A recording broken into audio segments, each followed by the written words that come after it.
Emitimos 24 horas del misterio, 365 días al año para todo el mundo. Esto es Edenex, la radio del misterio. Síguenos desde www.edenex.es. La dirección de Tertulias de lo Desconocido no se hace responsable de las opiniones expresadas por sus invitados.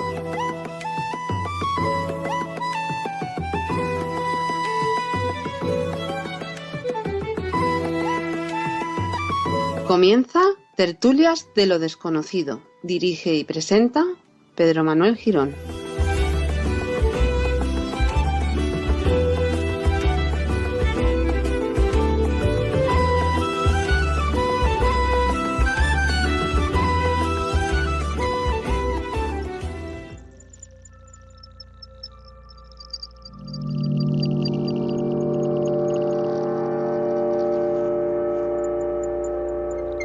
Hoy nos adentramos en un territorio donde la ciencia roza lo inexplicable, donde la frontera entre la vida y la muerte se vuelve tenue, casi transparente. En esta ocasión nos acompaña el doctor Miguel Ángel Pertierra, médico, investigador y testigo directo de aquello que muchos temen nombrar. Un instante suspendido entre dos realidades que transformó su vida y su mirada sobre lo que somos y hacia dónde vamos. Su reciente publicación arroja luz sobre un tema que inquieta y apasiona por igual. Realidades que se manifiestan en vida después de la vida. Esto es Tertulias de lo Desconocido. Y esta noche descubrimos el velo del más allá. ¿Estás preparado? Miguel Ángel Pertierra, bienvenido a Tertulia de lo Desconocido. Hola Pedro, encantadísimo de estar en vuestro programa y bueno, de disfrutar de la compañía, esta vez virtual, aunque no hace mucho lo hemos disfrutado en persona y bueno, realmente agradecido por tu llamada. Y aparte con un buen motivo, recientemente sacabas, pues lo que decíamos, No tengo miedo a la muerte, descubriendo el velo del más allá, lo tengo aquí, libro físico que evidentemente, bueno, pues comentamos ahí en Petit Comité, fuera de micro, que está yendo bien la promoción del libro, ¿no? Sí, la verdad es que el gigante Amazon, hay que decir que a pesar de no pertenecer a ninguna editorial, y algunos han dicho, es que tenías que haberla puesto en alguna editorial, hay que decir que, tenemos la gran ventaja de distribución mundial y la gran ventaja de que cualquier persona se puede acercar, pedirlo y lo tiene en muy poquitos días en su casa, por lo cual realmente a mí... tengo que decir que por una parte me ha sorprendido la cantidad tan intensa de ejemplares pues que se han podido compartir a lo largo del mundo. Ya hay bastantes continentes que han podido leer las personas que así lo han solicitado el libro y la verdad pues encantado sobre todo de transmitir, aparte del número, este es un libro de Pedro de esperanza, un libro que de grandes investigaciones, de mucho tiempo de investigación, tú bien sabes y me conoces ya desde hace muchísimos años que me gusta investigar, me gusta conocer y no me gusta precipitarme. El ponerle ese nombre al libro porque después de mucho meditar creo que poder comunicar a muchas más personas que no hay que tener el miedo a la muerte. El otro día en una charla en la ciudad de Garachico, en Tenerife, había alguien que me decía no es que solamente tenga miedo, sino que además tengo un pavor tremendo. Y bueno, le recomendaba y él ya llevaba el libro, le recomendaba pues, que lo leyese con ese cariño de entender, de comprender qué es lo que hay ahí, que son realidades. Y entonces, pues realmente esa es la misión o el deseo que a mí me encantaría, pues que todo y cada una de las personas que lo lean, que se acerquen al libro, que quieran acercarse a estos temas, entiendan y comprendan pues que en la vida es un tránsito, ese tránsito lo tenemos que conocer, aprender con H y sin H, pero que después de esta vida hay algo muy diferente, muy distinto, pero también muy real. Muy real y, bueno, pues evidentemente una persona como tú, que es médico, que una persona de ciencia, como siempre decimos, ¿no? Siempre que te presentamos en congresos, que es de agradecer, que esa dualidad, ¿no? Una persona de ciencia, pero con ese afán de investigación y de reinvestigación. Lo ha dicho antes la palabra, yo creo que es interesante revisar los casos, ¿verdad? Sí, es muy interesante porque cuando uno está investigando un caso, pues evidentemente da a conocer la primera parte, pero hay veces que esos casos se pueden llegar a conocer muchísimo más viendo las posibilidades de lo que ocurre ahí.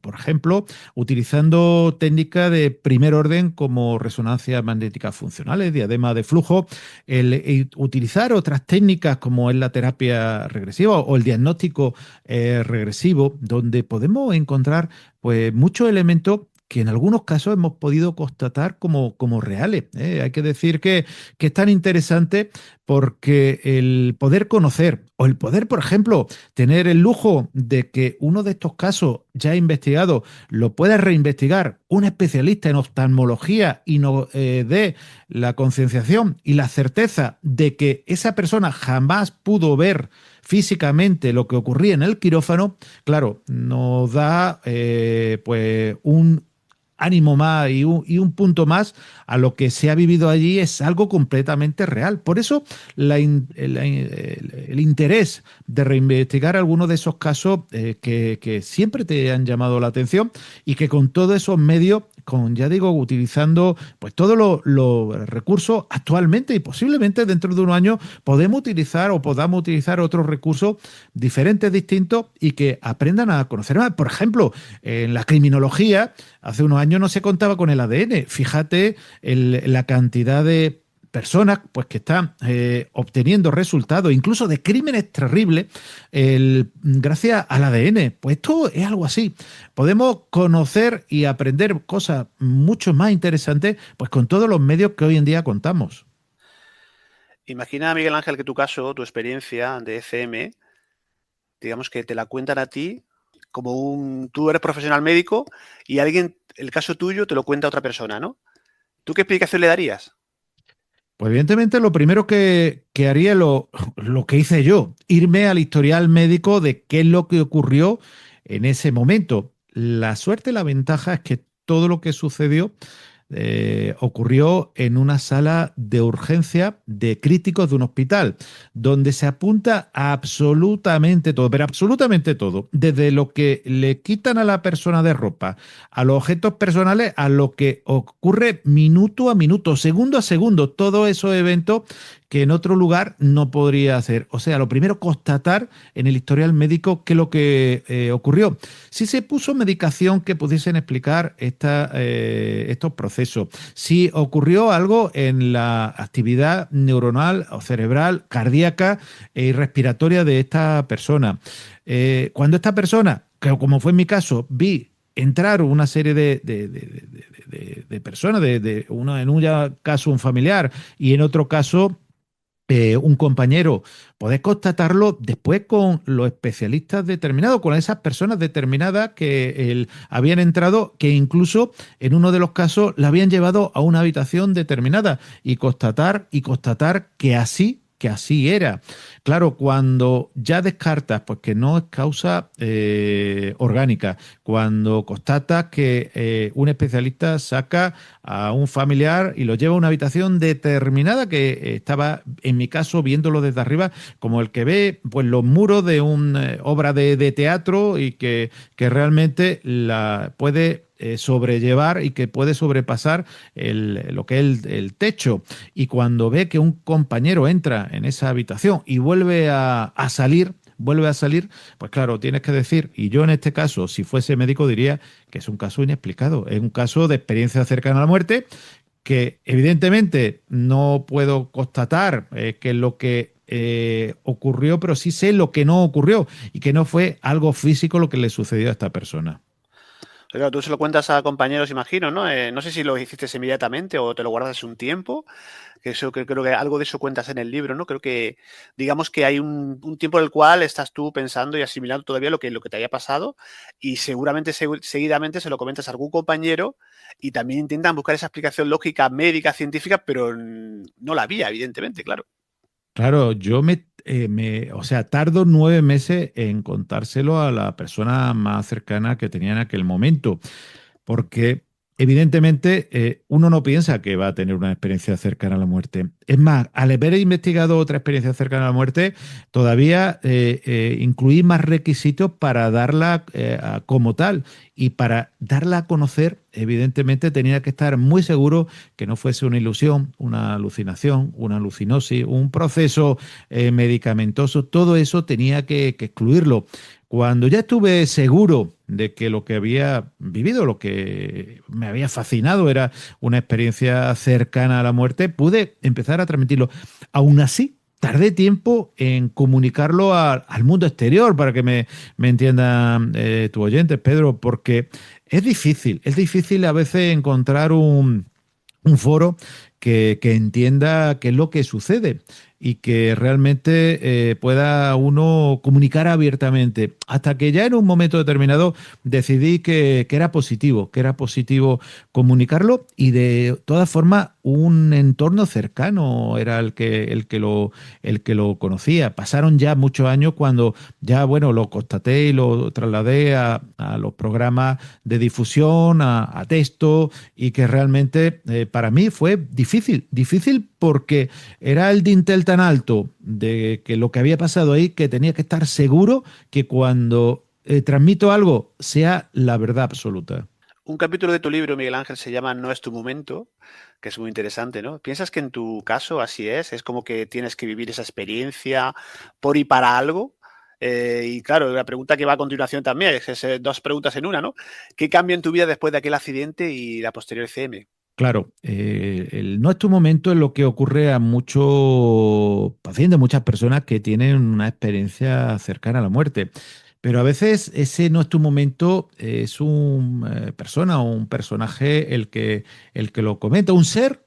A veces hay que decir que una entidad que no sabemos exactamente quién puede ser, pero que al testigo, a la persona que vive la experiencia cercana a la muerte, es realmente quien se lo comenta, y quien realmente indica que no tiene que seguir después de ese proceso, que ese proceso se acaba ahí, y que quizá en algún otro momento tenga que ser requerido para volver otra vez de nuevo, que es lo único que tenemos asegurado desde luego a esta existencia, que es la que hay después de la vida. ¿Y qué ocurre? Pues que muchas personas refieren que un ser, una entidad, un individuo, le indica que tienen que volver, y que realmente estas manifestaciones de seres, cuya identificación varía dependiendo de las creencias religiosas, y sobre todo de la idiosincrasia de la persona. Fíjate que no es lo mismo en un lado o en otro del cualquier continente. Aquí, por ejemplo, tenemos normalmente una sensación de túnel, pero en otros lugares tenemos o pueden tener una sensación de puente. Esos seres, algunos son entendidos pues como una deidad. En el mundo cristiano va a ser pues, Jesucristo, Dios Padre o alguno de los santos, y en otros lugares, por lo mejor puede ser Buda o Mahoma, por ejemplo.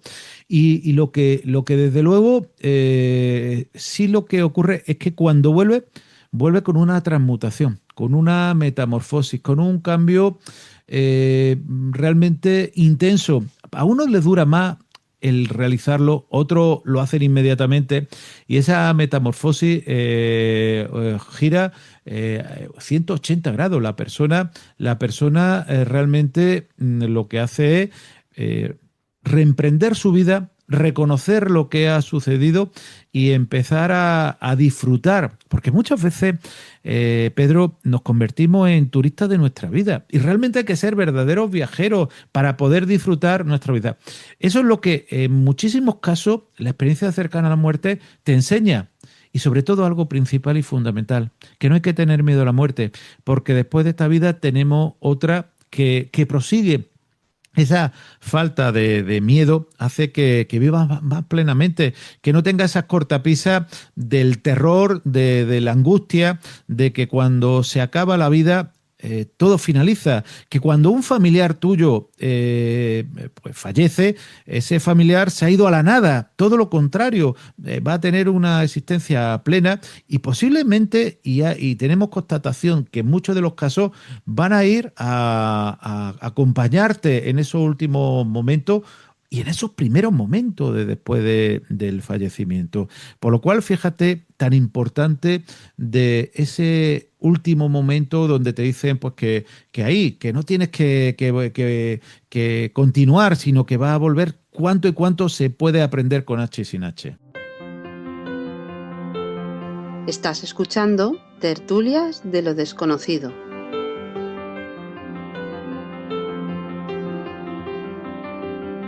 Yo estoy convencido que este libro va a ayudar a mucha gente a perder ese miedo, ¿no? Tú lo titulas No tengo miedo a la muerte. Miguel Ángel, ¿qué hay en el otro lado? En tu experiencia ves unos seres.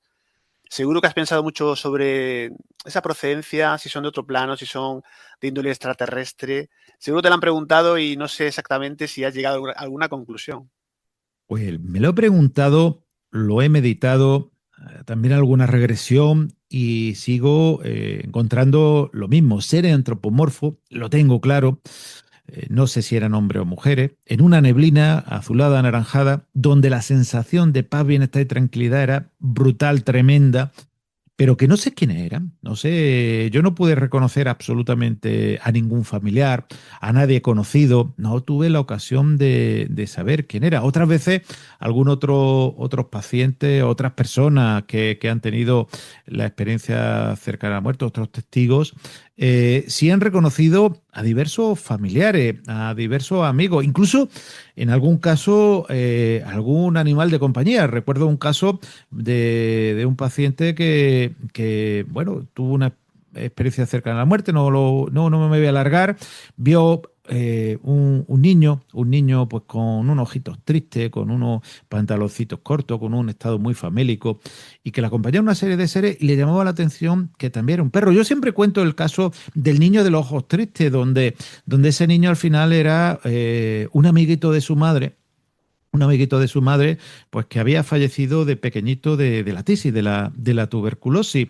Y bueno, él no tenía constatación y constancia del mismo hasta que lo comentó lo que había vivido y la familia, lo que había ocurrido, y su madre se fue a esos cajones donde están la foto antigua y bueno, le dijo que sí era este niño. Sí, bueno, fue una historia muy interesante, muy bonita, que pudimos constatar, pero esta persona y también vio un perro con unas características determinadas, el pelo negro, orejas puntiagudas, grandes, y al final ese perro fue un perro muy especial para alguien también de la familia y que, bueno, había fallecido. De hecho, él no tenía ni constancia de quién podía ser el perro ni de quién podría ser, pero bueno, preguntando a sus mayores pudo llegar a esa conclusión por la descripción que realizaba.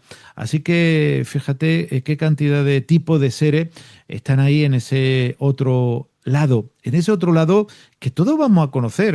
Pedro, vuelvo a decir, en algún momento de nuestra vida nuestro corazón se va a parar, vamos a dejar de respirar y vamos a conocer esa realidad que hay después de la vida corpórea. Algo que comenta Miguel Ángel en el libro, es un tema que a mí me fascina, esa tecnología del más allá, ¿no? A nosotros una amiga nos contaba que recibió una llamada de un ser querido en su teléfono. Curiosamente el teléfono estaba apagado y no tenía tarjeta de ningún tipo. O sea, un hecho totalmente inexplicable. Ella reconocía la voz de alguien familiar. En el libro relatas algún caso parecido, ¿no? De esa tecnología, ese contacto que se produce a través de los aparatos tecnológicos. Claro, es que uno piensa que los aparatos tecnológicos, pues bueno, a lo mejor no puede nadie, pues, o alguien de que está en ese otro lado, hacer algún tipo de, no sé si llamarle manipulación, Pedro, no sé si llamarle manipulación, pero no es el único caso. No es el único caso. De hecho, precisamente en agosto, tanto Pedro Amorós como otras personas nos contaban casos similares y yo le he tenido ocasión de plasmar un caso. A mí me parece interesantísimo porque conozco a la persona de hace muchísimos años. De hecho, antes de escribir el capítulo, lo volví a llamar, volvimos a hablar Y bueno, la historia es que es un gran empresario de la ciudad de Málaga, muy conocido, por lo cual ya no puedo dar más pistas. Y esta persona, pues cuando, bueno, empezaba su negocio en China, pues el negocio en China él me comentaba de que son bastante complicado el comienzo, puesto que te tienes que ir pues varias semanas pues para que te conozcan, ver los avales, ver todo cómo funciona, tú ver también cómo funciona a fin de que el negocio sea próspero para ambas partes. Me dijo muchísimos más detalles, pero no van a entrar. En este caso, esta persona tenía ya cierta reticencia porque su madre se encontraba bastante enferma, no de gravedad, pero bastante enferma, pero le dijo a su hijo que sí, que por favor que se fuese, que era su futuro. Bueno, él en China utilizó el teléfono pues para todo, pues desde para llamar a su casa, llamar a todo el mundo, o sea que fue un teléfono completamente usado. Y llama la atención porque, bueno, sufre una llamada o tiene una llamada que le indican que su madre ha fallecido, un mensaje que su madre ha fallecido y que, bueno, él se pone en contacto inmediatamente pues, con su familia, claro, y le dicen que no le merece la pena, puesto que primero está en plenas negociaciones, pero sobre todo porque no va a llegar al entierro de su madre, que finalizase las gestiones y que ya volviese. Bueno, pues cuando vuelve a España, bajarse del avión, encender el teléfono, recibe un SMS, un mensaje que era de su madre. Su madre había fallecido varias semanas antes y le decía algo así el mensaje como, hijo mío, vas a recuperar todo lo que, o va a obtener todo lo que quieres. En el libro lo pongo literalmente y de Sí. hecho lo llamé para que fuese literalmente. El mensaje ese yo lo vi, estaba en su teléfono, ponía lo típico, mamá, en el origen. Pero claro, él cuando llega dice, bueno, me ha llegado este mensaje hoy, habéis cogido el teléfono, pensaba que era alguna forma de que la familia de reportarlo, reconfortarlo, dice, no, este teléfono, pues desde que mamá murió, está en el cajón, incluso día antes en el cajón, sin batería, cerrado, de hecho no lo pudieron desbloquear. Bueno, pues había recibido ese mensaje, se habían quedado en la gran duda, bueno, pues vamos a ver, y pensaron en la facturación del teléfono, cuando llegan los mensajes, o cuando llega la factura, indica los mensajes que han salido del teléfono. Y Pedro, ¿cuál es la sorpresa cuando no hay ningún mensaje en esa fecha del teléfono de la madre? Por lo cual, Increíble. nos encontramos que algo, alguien o esa energía, ya digo, origen el teléfono de materno, eso sí que no había ninguna duda, fue capaz de comunicarse con su hijo y no solamente eso, sino que lo llamó de una forma muy determinada. El texto, él lo decía, dice, ese texto nada más que lo podía haber escrito mi madre, que me hablaba de una forma similar, porque, por lo cual, fíjate, pues qué interesante cómo es una muestra más de que hay algo ahí después de nuestra vida. Súper interesante. Fíjate que no ha podido estar con nosotros hoy Eva Carrasco, pero sí hizo los deberes Miguel Ángel. Nos deja un par de preguntitas que te voy a poner aquí, a ver si puedes escucharla. Un segundo. Hola Miguel Ángel y a todos los oyentes. Soy Eva. Una pregunta. ¿Te quedan dudas de la existencia de la vida más allá de la vida? Bueno, pues esa pregunta de Eva Carrasco para Miguel Ángel Pertierra. Bueno, hay que decir que se echa de menos a Eva. Hemos Sin estado duda. hablando hace un ratito también, hay todo hay que decirlo, y bueno, me hubiera encantado de que hubiéramos tenido, que esta vez hubiera sido ella la entrevistadora contigo, Pedro, me hubiera también Sí. encantado. Pero bueno, la pregunta es incisiva, completa e intensa. Pues tengo que decir que no tengo ninguna duda. No tengo ninguna duda, no solamente por la experiencia que viví ese 25 de julio del 2007, sino por las experiencias que han vivido muchísimas personas, las constataciones que he tenido de esas personas, de lo que ha sucedido, incluso de personas que han tenido ese llamado síndrome de Lázaro, personas que fallecen, sí, fallecen, están unos minutos fallecidos y espontáneamente después vuelven a la vida. Pero es que han tenido experiencias cercanas a la muerte todavía. Hay que decir, un cerebro afuncionante, un cerebro que no tiene ninguna actividad, resulta que sigue teniendo conciencia. Así que, Eva, de verdad, tengo que decirte, y yo sé que tú también eres de la misma línea, que no tengo ninguna duda de que después de esta vida hay otra, muy diferente, eso sí, muy diferente, pero que está ahí después de que fallezcamos. Y luego preguntaré, Miguel Ángel, dónde habita la conciencia, pero vamos a escuchar la pregunta, una segunda pregunta de Eva. Y otra pregunta sería, ¿sientes que te encontrarás con tus seres queridos en el más allá? ¿Cuál es tu sentimiento? No tu mente, digo, no el pensamiento, lo que siente tu corazón. ¿Te encontrarás con seres queridos en el más allá, Miguel Ángel? Bueno, yo espero que sí, sobre todo por la gran cantidad de personas pues que me han hablado de ello. Muchísimo de los testigos te hablan de la aparición de familiares. Y fíjate que me llama la atención, yo lo he tenido también que analizar porque muchas veces aparecen los familiares no como fallecieron, sino como estaban unos cuantos años antes, pero siempre de una forma que la persona sea capaz de reconocerlo. Hablábamos Exacto. precisamente con un testigo donde decía, yo vi a mi padre pues, como estaba en su época lozana, fuerte, atlético, musculoso.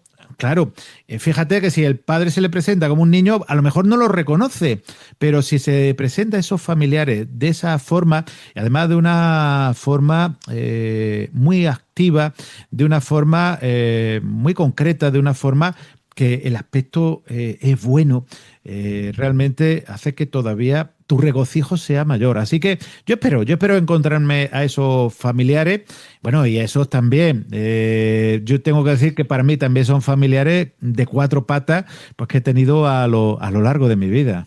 Pues espero que así sea, ¿no? Y mucha gente también tiene esa esperanza de reencontrarse con... Fíjate lo que comentabas, que es curioso que se presentan a veces para ser reconocidos. Y una época en la cual pues no tenía ninguna dolencia. A Eva le pasa con el contacto medio y otras sensitivos que conocemos, ¿no? Es algo parecido. Es curioso que se quieren mostrar en una época mejor de su vida y también, sobre todo, ese ímpetu, esa intención de querer ser reconocidos, ¿verdad, Miguel Ángel? Sí, es el tema de que ellos quieren que los reconozca, pero quieren que los veas con buen aspecto. Me llama la Sí, atención porque los testigos, a pesar de que algunos dicen que sus familiares, y han visto que sus familiares se han ido decrepitando claro. poco a poco, se han ido deteriorando profundamente. Nunca se le presenta así, sino de una forma lozana, no como un chaval o una chavala de 20 años, pero sí de una forma adulta o mayor, pero que la persona se encuentra bien. Es como el referirte sin palabra, me encuentro bien y te vas a encontrar bien. ¿Qué cosa más bonita? Volvemos a lo que decíamos antes, adelantamos, esa conciencia que, bien Ángel, cuando hay una FM, evidentemente pierdes toda noción de ti mismo, estás muchas veces en parada cardiorrespiratoria, estás ya, pues, como te ocurre a ti, ¿no? En otro mundo, durante un tiempo determinado, no estás aquí, tienes todos los signos vitales que están prácticamente apagados. Tú eso nos podrías explicar mejor, pero la conciencia, en ese momento la conciencia pues, parece que no está, no se sabe exactamente en qué punto del cuerpo, qué punto de la mente la tenemos, habita. ¿Qué ocurre con la conciencia? ¿Dónde estaría? Pues está claro que la conciencia se encuentra fuera del cuerpo. Entonces, esa conciencia que se encuentra fuera del cuerpo, hay que decir que hay que indicar que qué es lo que ocurre, qué es lo que ocurre con ella. A mí me gusta muchísimo la definición de Peter Fenwick, que dio a la BBC en un artículo que dio para BBC. Y que indicaba que nuestro organismo es como un televisor algo muy sencillito, y que la conciencia se encuentra fuera, que nosotros somos un mero receptor y que realmente hoy en día diríamos la nube, diríamos, pues no sé, está ahora de moda hablar los conceptos de Aurobindo, que ya eran del siglo XIX, bueno, que seguro que a alguno le sorprenderá saber que de esa época de supraconciencia, cómo la conciencia se encuentra fuera del cuerpo. Está inherentemente unida a él, pero también separada del mismo. Cuando nosotros estamos despiertos, estamos activos, nuestra conciencia está con nosotros, pero en algunos momentos, incluso estando vivos, nuestra conciencia se puede desdoblar, transmutar, cambiar, y sobre todo, y se ve principalmente en esta experiencia cercana a la muerte. Pero esta es la conciencia, no son imaginaciones, no es alucinaciones, no es fruto de ilusiones, porque en muchos casos, muchísimos casos de experiencia cercana a la muerte, podemos constatar cosas que han ocurrido, desde nombres de aparatos de anestesia, desde casos de pinza, como he comentado antes, niños que vivieron hace muchos años, habitaciones secretas, muchísimas cosas, conversaciones que han tenido a muchos metros de distancia de donde se encontraban. Claro, eso, por mucha imaginación que uno tenga, no puede constatar con tal nivel de detalle, por lo cual la conciencia, yo lo digo muchas veces, y en mi caso fue como un papel de celofán, como un velcro, pues esa otra parte del velcro que no es el cuerpo.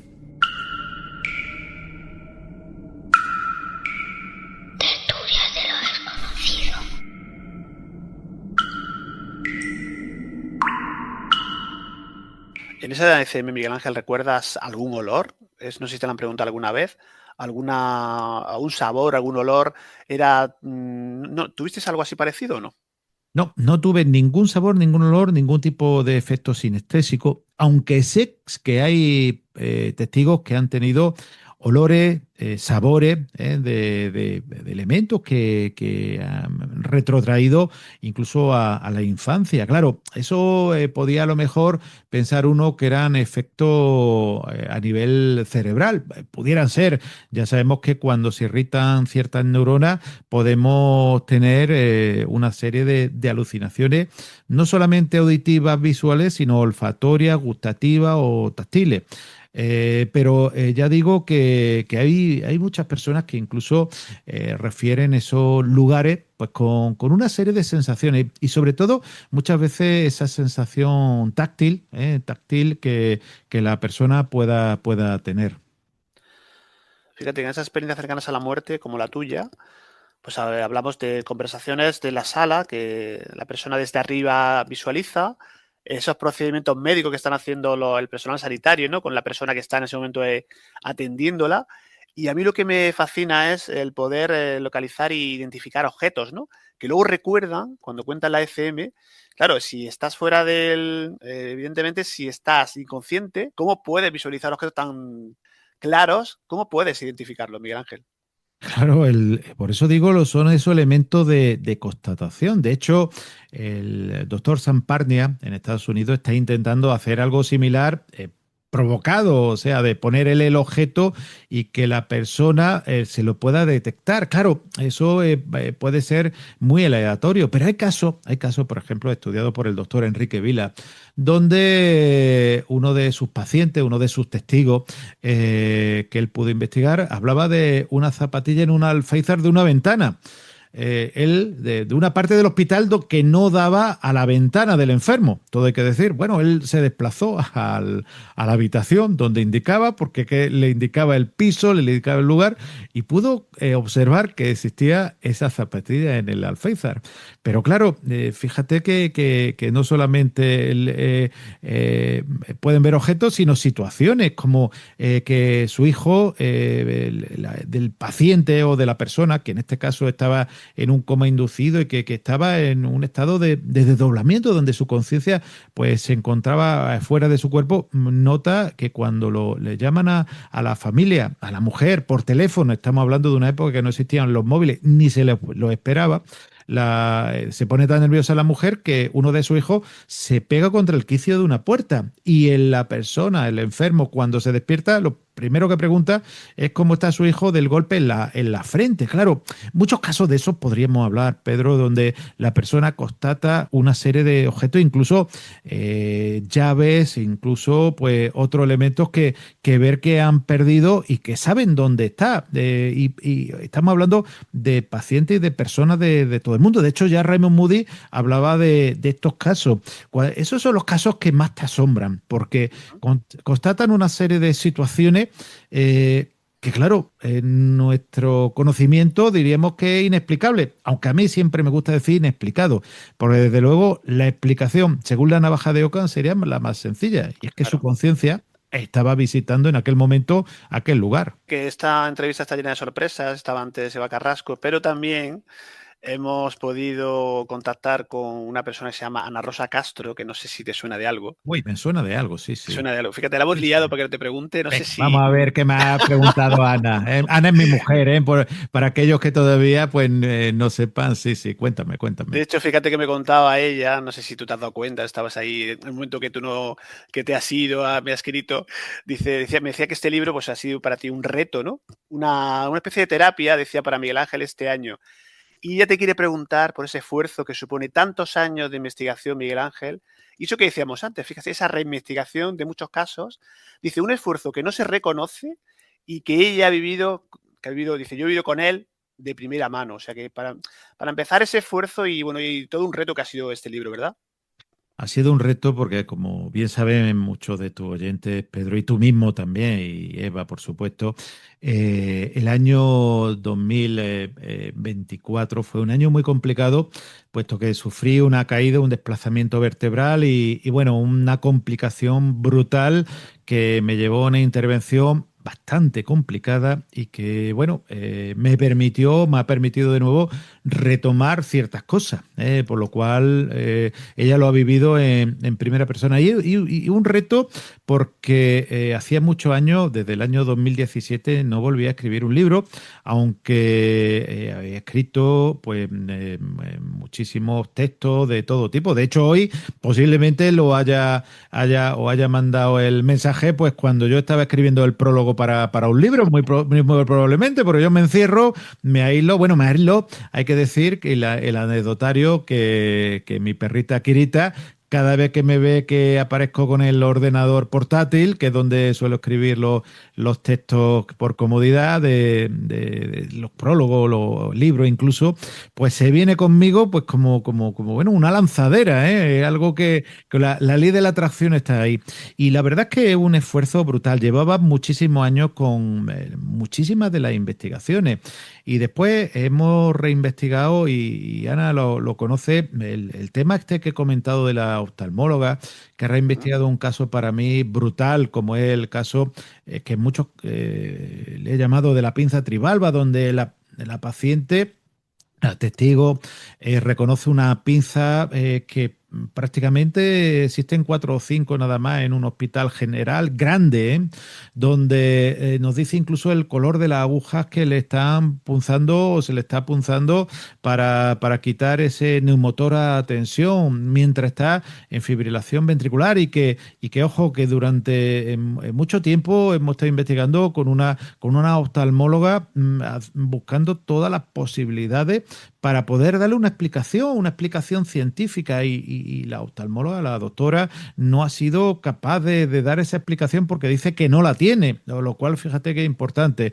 Como, pues bueno, múltiples llamadas de teléfono, citarme con los testigos en persona, que eso es la parte a mí muy bonita. También hay que decir que muy laboriosa de contactar con los testigos, de saber de ellos. Algunos cuando están fuera, incluso por estos medios tan maravillosos que tenemos de internet, volver otra vez a reentrevistarnos, porque a mí siempre me gusta que las entrevistas sean en personas todas las veces que podamos, pero que realmente te llevan muchísimo, muchísimo tiempo, que lo tienes que quitar pues de tu sueño, de tu familia, hay veces, y en mi caso incluso hasta de la rehabilitación, que le he tenido que dejar en gran parte, como bien sabes, Pedro, apartada, pues que para poder llevar a cabo pues algo que tenía y para mí de verdad que ha sido un reto porque quería comunicar a aquellas personas que se quieran acercar esa esperanza, esa realidad para mí que hay vida después de esta vida. Pues yo creo que Ana decía lo del reto y la terapia, ¿no? Que te ha Sí, sí, supuesto. terapia, Claro. terapia total porque ya digo, hacía más de 7 años que no escribía un libro completo, he escrito de capítulos, muchísimos prólogos, pero un reto porque para mí era el poder de nuevo poner muchos de esos casos, he dejado posiblemente más casos fuera, pero muchísimos de esos casos bueno, cuando uno se ve como me veía yo el año pasado precisamente, pues totalmente inoperativo, pero digo 100%. Y después decir, yo puedo es como un ave fénix que después realza o renace de su ceniza. Así No, me sentí en todo momento. y los que te conocemos un poco sabemos que eres inquieto, que te gusta estar Sí, siempre en primera haciendo cosas. fila y investigando. Sí, Y sí. por eso evidentemente ha sido lo decía Ana, lo describe perfectamente, un reto y terapia, ¿no? También nos continuaba diciendo Ana, Bueno, ¿no? Pedro, tengo que decir que, Sí, como bien sabes tú, he estado en una de las islas que, bueno, en las Canarias, que bueno, y en la ujú, isla, para mí, yo tengo que decir que todas me encantan, pero todo el mundo tiene su preferido y en este caso para mí es Tenerife. sí. Pues he estado investigando allí también, pero bueno. Sí, sí, hemos ido y además unos amigos que les quiero dar de verdad un fuerte abrazo, Pedro Brito, su mujer Blanca y Mari Carmen, pues han sido nuestros porteadores de llévame para acá, para allá, y bueno, desde un barranco de Badajoz a otro sitio, el barranco de Badajoz ha sido por Sí. curiosidad, a otros sitios que quería investigar. Fíjate, cuando hay que aprovechar todo. Por eso se dice eso de sarna con gusto no pica en tu caso, bueno, pues Totalmente. está claro que te gusta hacerlo y lo seguirás haciendo siempre, ¿no? Fíjate que Total. nos continuaba diciendo Ana, y ya como segunda pregunta de ella, y comentario, más que pregunta, comentario, dice, y fíjate, yo ya lo adelantabas antes, ¿no? Dice, y después dice, más a nivel personal, dice, como anécdota, por las compañeritas de escritorio. ¿Estas compañeritas quiénes son? Pues evidentemente dice, habla sobre todo nuestra Kirita, que lo ve sentado con el ordenador y se le pone a su lado, dice, eso anima a cualquiera. Evidentemente yo creo que yo creo que ha sido una de las impulsoras de este libro, yo creo, Kirita, ¿no? Sí, sí, bueno, hay que decir que Lili siempre es mi sombra, pero ella se Sí, pone a mis pies, pero Kirita cada vez, y hoy he vuelto a decir, hoy que he vuelto a escribir un prólogo que tenía pendiente de hacía tiempo, pues ha venido corriendo, pero corriendo, se ha subido y se me ha puesto al lado, porque es muy gracioso. Yo sabéis que tengo un problema en el brazo desde ese accidente que sufrí en 2007, entonces tengo que escribir con una serie de cojines, tengo que hacer una parafernalia con cojines, con cosas. Entonces, Kira se me sube y se me subió en todo y cada uno de los días que estuve escribiendo el libro. Todo y cada uno de los días se me subió y lo más simpático es que su cabecita lo pone sobre mi brazo y está muy atenta durante todo el tiempo y no se mueve. Es muy curioso porque esa acción-reacción, ese efecto que algunos dicen, pues que puede ser el efecto de Pavlov, pero no, sí. realmente lo que te da es un cariño tremendo y que bueno, que hacen que en esos momentos difíciles que he tenido, tanto uno como otra, me hayan subido ese ánimo que muchas veces faltaba. En estos casos, cuando se pone uno a escribir, pues realmente te tienes que sonreír y bueno, tenemos fotos muy simpáticas de cómo, bueno, en algunos momentos no te dejan ni escribir, porque mirada con mirada, nariz con nariz, se nos hemos puesto, pues, bueno, pues a decir, pues estamos aquí el uno con el otro. Sí, esa compañía que hace los animales, los perros evidentemente, ¿no? Como tú, los tuyos, ¿no? Pero que yo creo que ellos siempre tienen, lo hemos hablado en programas contigo, de ese sexto sentido. Yo creo que tienen esa intuición y aparte absoluta devoción y complicidad y ese amor que entregan de forma desinteresada. Yo creo que algún día se descubrirá, pues esos lazos que nos unen a los animales, especialmente a los perros, los gatos, los más domésticos, yo creo que es imperecedero, ¿verdad? ese amor incondicional, que Sí, tienen los perros, pero que también, ojo, que también otros animales como los gatos sí, y hay que decir que otros animales que no son tan de compañía, que tú lo habéis vivido y lo vivís como sí. pajaritos, incluso, bueno, yo allí en Málaga tengo un par de palomas que no sé si me va a pasar igual pues que a Son muy algunas listas las palomas, ¿eh? personas exactamente, pues me esperan, me siguen, ya me Sí. conocen, pues, bueno, no tengo palomar, simplemente son palomas pues que son salvajes, son libres, hay que decirlo, Ujú. y que un genio como Tesla, pues decía que prefería mucho más a la paloma, una paloma que él conocía, que las personas. Y no sé si en algún momento la frase que dijo Schopenhauer hay que aplicarla, esa de que cuanto más conozco a las personas, más quiero a mis perros. En algunas ocasiones quizás sí. Yo todavía Desgraciadamente. tengo mucha fe en el ser humano, pero hay que decir que estos seres que nos acompañan, que dan su amistad, no es un efecto de que tú le eches de comer, sino que son capaces de dejar de comer, como Sí, le pasó, por ejemplo, a Lili cuando tuve la segunda vez el COVID y no quería salir de la habitación bajo ningún concepto.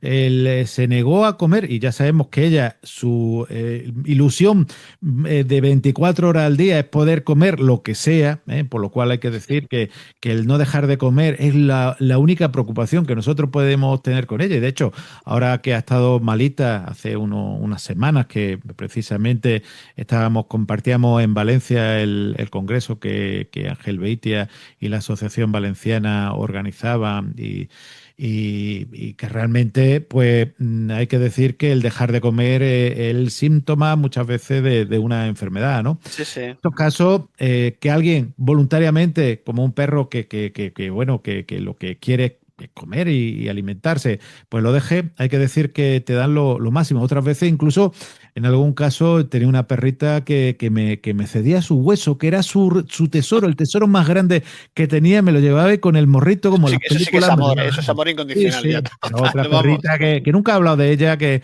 fue una Yorkshire, Josie, se llamaba, y que, bueno, también tenemos anécdotas preciosas. Tertulias de lo desconocido. Pues se dice que detrás de un gran hombre siempre hay una gran mujer, pues evidentemente gracias a Ana Rosa Castro, que también ella pues tiene mucho que ver en este libro y toda la trayectoria de Miguel Ángel Pertierra, ¿no? En los últimos años, que bueno, pues siempre es importante que te acompañe a ese nivel, ¿no?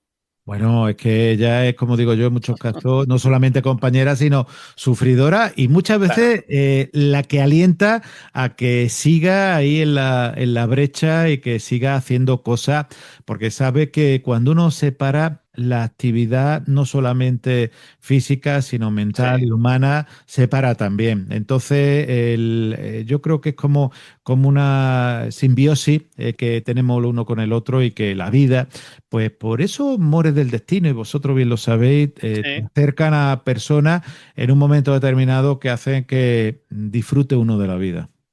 Sí, se acerca a personas que quizás sea en ese momento lo que necesites y es porque hay un proyecto y hay una trayectoria larga de cosas que vas a vivir, que sería para hablar en otro programa, porque es muy Otro interesante el tema, ¿no? programa, el porqué de las cosas Exacto, el por qué, por qué. y las causalidades de la vida. Muy importante. Pues sirvo también como homenaje también a Ana Rosa Castro, que bueno, que ha tenido bien, que sabía que venía cansada de viaje, que veníais cansados y que bueno, ha buscado un huequecito. Si veías escribir con alguien que no conocías, era yo, era conmigo. Yo estaba aquí imbuido en mi prólogo, yo me centro en mis cosas y ya digo, habrá aprovechado algún momento, por supuesto, la libertad que tenemos todos y cada uno de nosotros. Miguel Ángel, para ir concluyendo, bueno, de la ECM podríamos estar hablando horas. ¿Tú qué piensas que va a ocurrir con la ECM a nivel de investigaciones, de tecnología? ¿Nos va a arrojar luz la inteligencia artificial?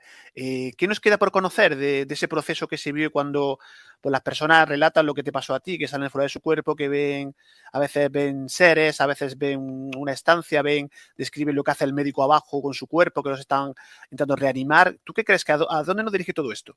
Pues fíjate que yo creo que es cuestión de tiempo a que se pueda constatar, ¿eh? Constatar, la palabra es difícil y complicada de asimilar. Constatar de que existe vida después de esta vida. Como tú bien dices, las distintas tecnologías que vayamos teniendo, en este caso parece que la inteligencia artificial también nos puede ayudar que después a conocer que después de esta vida existe otra vida. Sería el gran avance, el gran descubrimiento del ser humano, que pudiésemos constatar esa evidencia. Ahora mismo tenemos indicios clarísimos y, como digo, la navaja de Ockham te indicaría, desde el punto de vista científico, que tenemos que pensar de que pueda existir o que exista una vida después de esta vida.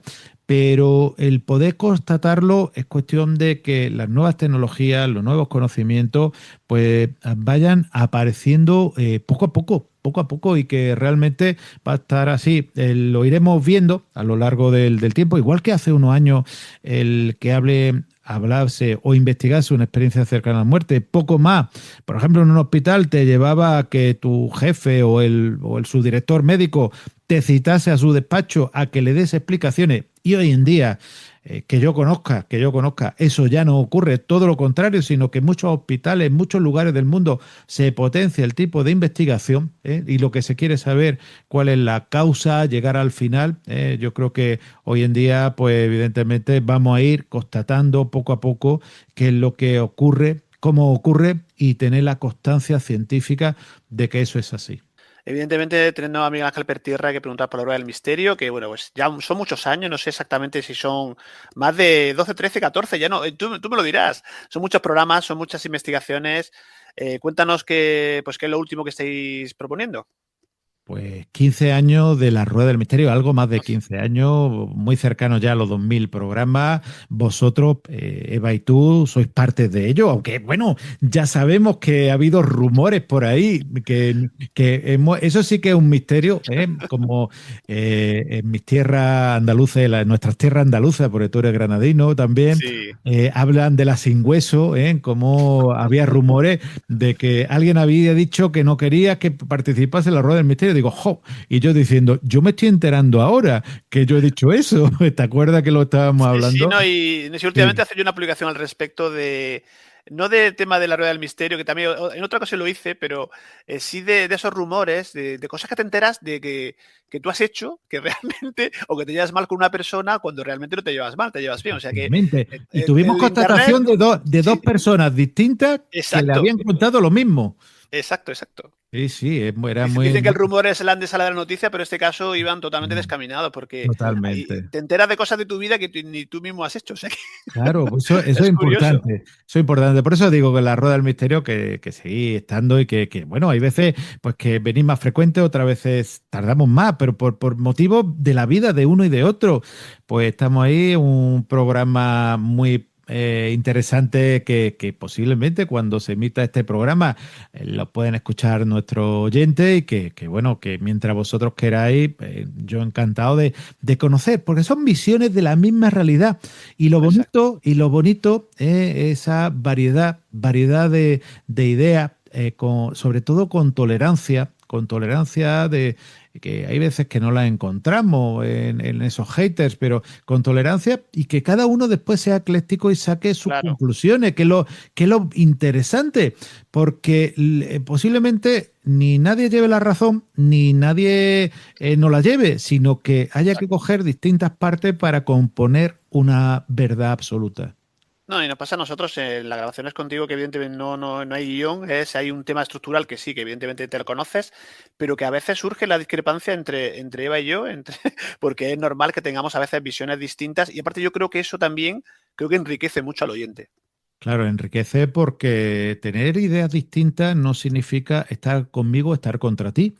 Claro, Yo creo que enriquece a la persona de que tú puedas ver en un momento determinado la misma realidad con unos ojos distintos, que a lo mejor nunca se te había ocurrido. Y a mí me parece maravilloso. En más de una ocasión me han preguntado sobre experiencias cercanas a la muerte, y después he investigado tal y como esa persona me había indicado que si no había pensado en eso, porque hay veces que sí, se me ha ocurrido y otras veces no, y por lo cual me parece enriquecedor siempre y cuando la crítica sea positiva. Claro, sin duda. No tengo miedo a la muerte, descubriendo el velo del más allá, Miguel Ángel. Yo creo que es no sé si adelanto más de lo que te debo, pero creo que habrá más investigaciones, más Miguel Ángel Pertierra hablando de esos temas, de sus experiencias, de sus casos, de esos kilómetros que recorre al cabo del año, que son muchísimos, y yo creo que tendremos más entregas, ¿no? No quiero hacer spoiler, pero al final lo digo, que Sí. al menos posiblemente sean 2 o 3 libros más, aunque posiblemente el próximo, que lo tengo ya en mente, no tenga nada que ver con este tipo de fenómenos y de realidades. Bueno, pues aquí lo contaremos en Tertulia de lo Desconocido, que ya sabes que es tu casa y que puedes venir cuando tú quieras. Buscarlo en No tengo miedo a la muerte, descubriendo el velo del más allá, Doctor Miguel Ángel Pertierra en Amazon. Yo tengo aquí entre mis manos y es una auténtica joya, y yo creo que, como decíamos al principio, yo creo, Miguel Ángel, que va a ayudar a mucha gente con que consigamos solamente, ¿no? Que es una palabra, yo creo que se queda corta, ¿no? Si solamente conseguimos que varias personas, una persona, podemos quitar ese miedo que tenemos, ese miedo atávico a la muerte, yo creo que ya te das por satisfecho, ¿verdad? Yo me doy por satisfecho de que alguien pierda ese miedo y de crear la conciencia de que hay una realidad y un mundo y una vida después de esta vida. Bueno, Miguel Ángel, un abrazo, muchísimas gracias. Un fuerte abrazo. Por hoy nos despedimos, próximamente nuevas aventuras nos esperan en Tertulias de lo Desconocido. Desde 2015 compartiendo misterios con vosotros. Gracias a todos por vuestra fidelidad. Tertulias de lo Desconocido, una idea original de Pedro Manuel Girón.